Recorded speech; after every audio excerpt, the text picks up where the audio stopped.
Welcome to the Epic Entrepreneur Podcast. This is Coach Caitlin, and I'm joined today by Avon Collis, the founder and CEO of Relevate. So the sooner you can let go and just be comfortable with other people doing some things, coming up with ideas, trying and doing things that you would want to do, you put some guardrails in place, that's for sure. In our conversation today, we talk about the importance of accountability. We talk about innovation. We talk about leveraging your time and your team and the importance of creating great systems. Your top 3 things that you feel have made you successful in business, maybe some advice for how others might follow in your footsteps. Broadly, as an entrepreneur, your job is to bring something new to the world, or even if it's something that's not new, it's maybe something in a new way. And you've constantly, to remain competitive, have to be inventing new things, finding faster way to do things, finding different suppliers, just doing things in a unique way. And now, as the world goes more and more global, got AI and things like that, I think it's really important just to try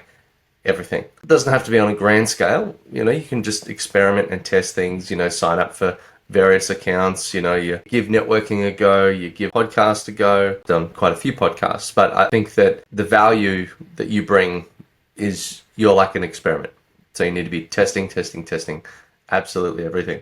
So that's number 1. Number 2 would be leverage your time as much as possible. Now, I know that people think about all these productivity tips and things like that, but I think it can really be more leveraged, particularly with things like content. And I know that, we're creating a piece of content here today, but the leverage by thinking that way, that can be across everywhere in your business. It could be sales chats. I've got a whole bunch of videos that I've created, and maybe, you send them and nobody watches them, but it's just this is our sales process. If you work with us, this is what you can expect. Here are some testimonials, things that you would normally see in, documentation. And that leverage doesn't have to be videos. It could be documentation. It could be, just something that extends you, because if I have to be in the room to explain it every time, that's going to be very slow. So I've got a playlist that I send to customers for a particular thing. Off the back of one of those playlists, I closed a 6-figure deal. I sent it before I walked into the room. When I walked in, it's like everybody knew about my name. It wasn't like a sales conversation, everybody with their arms crossed, waiting to defend their position and ask me why me. It was, come and sit down, what can we get you? And we can't wait to hear what you have to say. You also want to think more efficiently about how you can create a hell of a lot more content.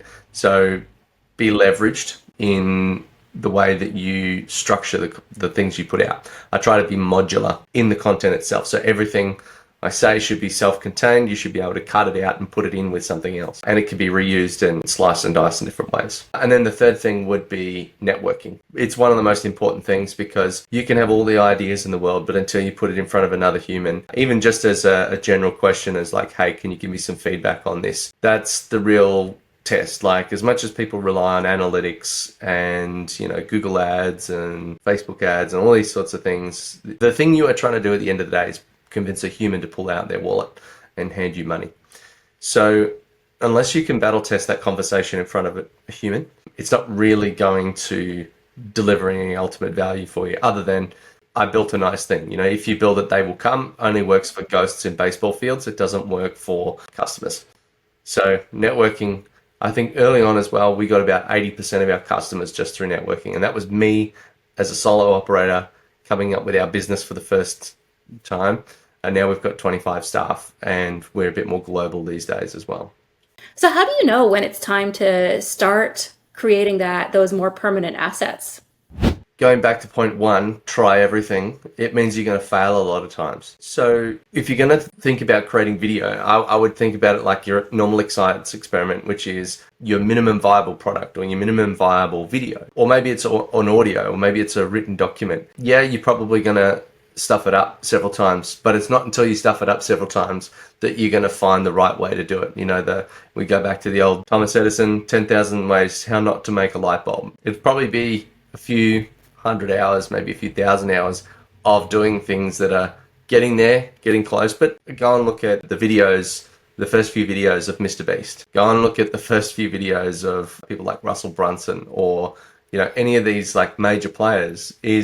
They were shy, they were talking to themselves, they were staring at the ground. They weren't really that good at it anyway. Or maybe the first few videos, like my first video is horrendous. So I think it's just a rite of passage. You need to get over yourself and you just need to do it, because the leverage is more important. Even I personally, I'd probably choose not to do it, but I know that it's such a valuable asset that it's important that I do it in order to achieve my end result.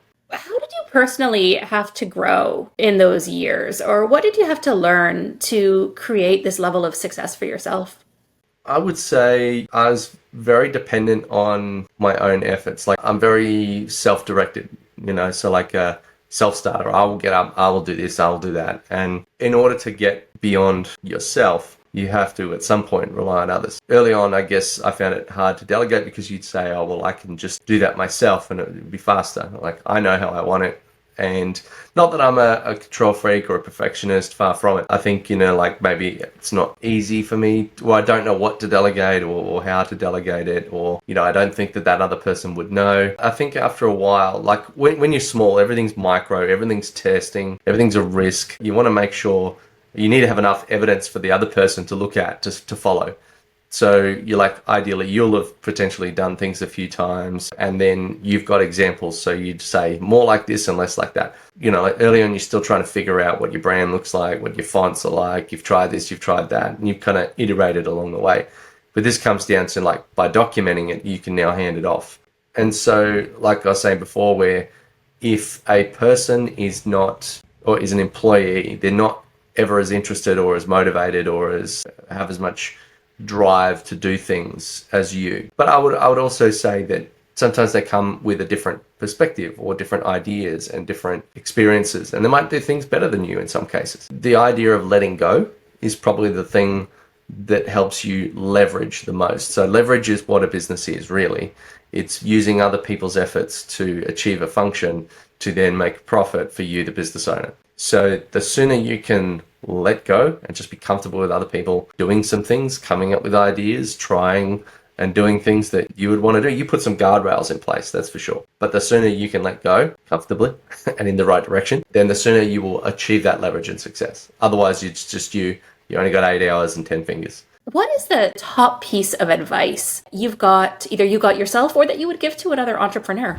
As an entrepreneur, you're going to be going and you're going to try and start a lot of things. So you're going to be trying to start a lot of sales conversations. You're going to try to start a lot of like strategic conversations. You're going to try and get other people involved in doing something, whether it's buying something, supplying something, whatever. I know where I want to go. I know how I want to get to my end destination. And all of these conversations are trying to get me there. But if I stop and I wait for somebody else to back to me to do something else, that maybe they don't come through or that deal doesn't close or whatever, you kind of need to be a force moving in a direction, like a freight train that cannot be stopped. If that thing doesn't work, you're going anyway. On a big scale or a small scale, you've got a mission, you're driving towards it. Don't wait for anybody else. Be your own master. Go for it. And that's a wrap for today's epic conversation here on Epic Entrepreneurs. If you enjoyed this episode, hit that subscribe button, leave a review,